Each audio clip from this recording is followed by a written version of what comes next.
Main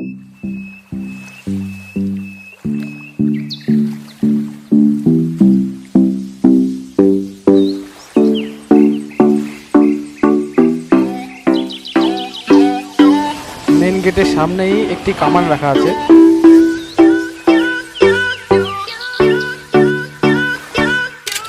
high বন্ধুরা, কেমন আছো সবাই? আশা করি সবাই ভালো আছো। তো আজকে আমি চলে এসেছি সেই মাটির পুতুলের শহর কৃষ্ণনগরে। তো এখন আমি দেখতে পাচ্ছ কৃষ্ণনগর স্টেশনের উপরে দাঁড়িয়ে আছি। তো আমার থাম্বনেল দেখে সবাই বুঝতেই পেরেছো আজকে ভিডিওটা কী বিষয় হতে চলেছে। তো ভিডিওটি স্কিপ না করে কিন্তু পুরো ভিডিওটি তোমাদের অবশ্যই দেখতে হবে।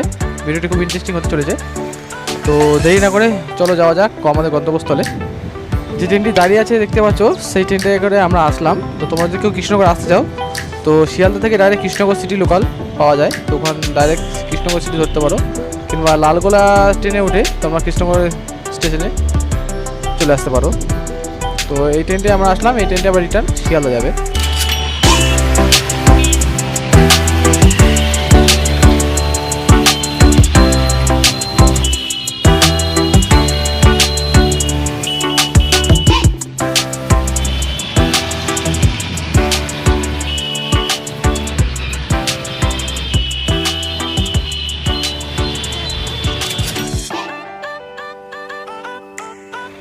এই যে জলাশয়গুলো দেখা যাচ্ছে এগুলোকে বলা হয় রাজদিঘি।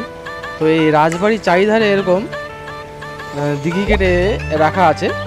তো আগেকার দিনে রাজারা শত্রু আক্রমণ থেকে রক্ষা পাওয়ার জন্য এরকম রাজমহলের চারিদিকে এরকম দিঘি কেটে রাখতো। তো এই যে ব্রিজটা দেখা যাচ্ছে, এই ব্রিজটা হচ্ছে এই মেলার জন্য একমাত্র এই ব্রিজটা তৈরি করা হচ্ছে। তাছাড়া এখানে রাস্তা থাকে না কোনো। উল্টো সাইডে রাস্তা আছে, ওইদিকে মেন গেট অনেকটা ঘুরে যেতে হয়। তো এখানে এরকম ব্রিজটা বানানো হয়েছে এই মেলায় যাতায়াত করার জন্য। তো দিঘি দেখা যাচ্ছে প্রচুর মাছ রয়েছে দিঘির মধ্যে। তো আমরা যদি ঘুরে গেলাম না, এখান থেকে আমাদের শর্টকাট হলো, তাই আমরা এখান থেকে চলে আসলাম।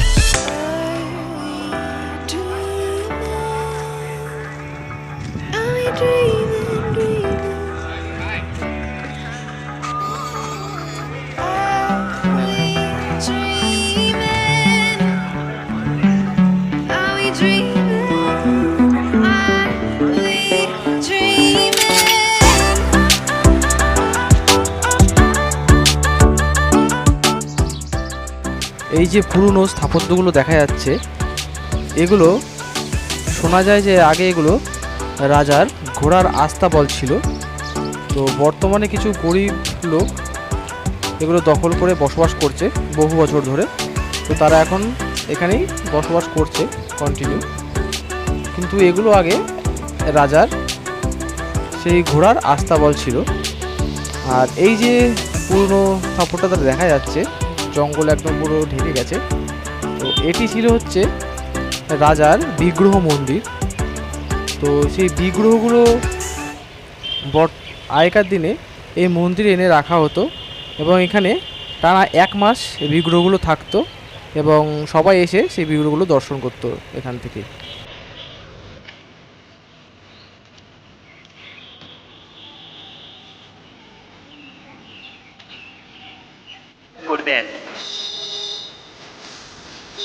সম্মানীয় আগত দর্শক, সকল দর্শনার্থীদের ভারতের মেলা কমিটির তরফ থেকে আন্তরিক শুভেচ্ছা জানাই। দর্শনার্থীদের জানাই আন্তরিক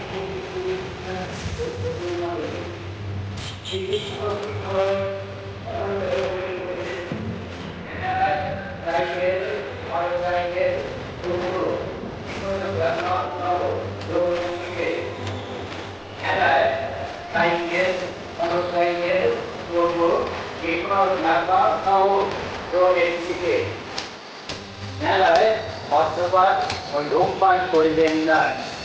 মেলায় মদ্যপান ও ধূমপান করিবেন না এবং মদ্যপ অবস্থায় মেলায় প্রবেশ নিষেধ। আমরা সকলেই সিসিটিভি আওতায় নগর থানার সামনে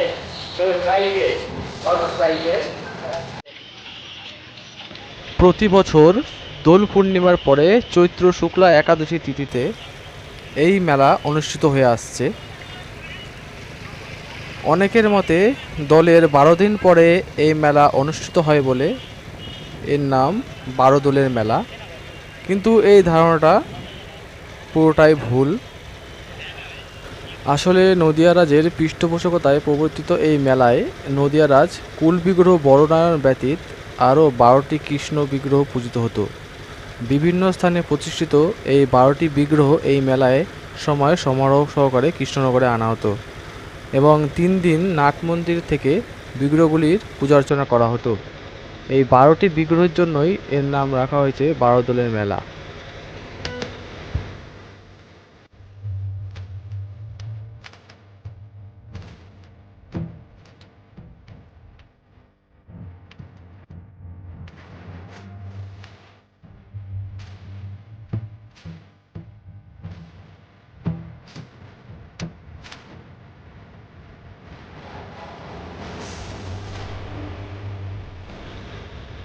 এই 12 দোলের মেলা প্রবর্তনের পশ্চাতে একটি জনশ্রুতি প্রচলিত আছে।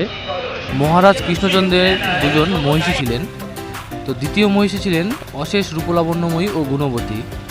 তো কথা ছিল যে মহারাজ দ্বিতীয় মহিষীকে নিয়ে উলায় বিনগরে নদিয়ারাজ রাঘব রায় নির্মিত জলবাটিকায় কয়েকদিন থাকবেন, কিন্তু রাজকার্যে ব্যস্ত থাকায় কৃষ্ণচন্দ্র দেওয়া কথা রাখতে পারেন না।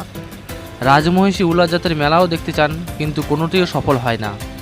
তারই ফলশ্রুতি কৃষ্ণচন্দ্র কৃষ্ণনগরে এই মেলার প্রবর্তন করেন, যাতে রাজমহিষী ও অন্যান্য অন্তঃপুরবাসিনী রাজবাড়ি থেকেই মেলা দেখতে পারেন।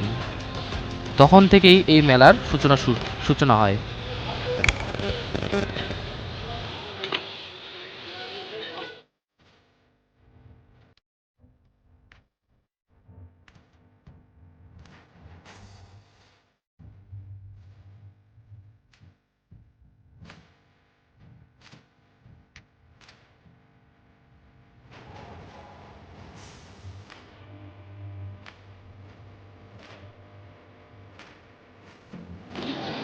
রাজপ্রাসাদের যে মেন গেটটি বন্ধ থাকায় আমরা ভিতরে ঢুকতে পারিনি।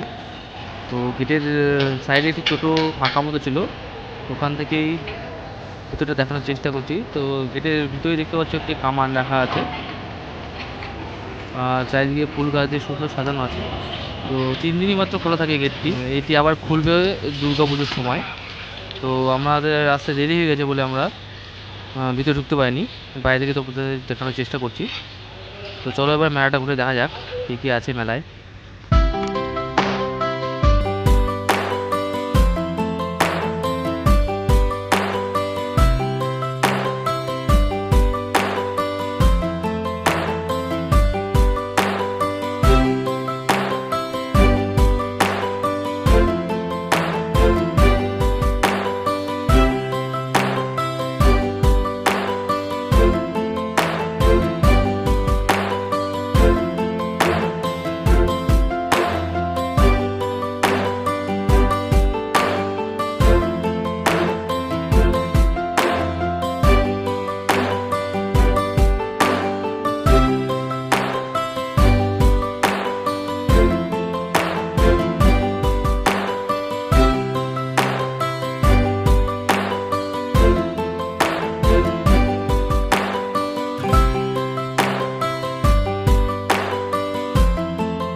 মেলায় ঘুরতে ঘুরতে হট করে একটি দোকান চোখে পড়লো। এই দোকানটি দেখতে পাচ্ছ, এটা হচ্ছে বাংলাদেশের দোকান, মা ফতেমা জামদানি উইভিং ফ্যাক্টরি। তো বাংলাদেশ থেকে এখানে সেই দোকান দিয়েছে, তারা বুঝতেই পারছো এই মেলাটা কতটা পপুলার।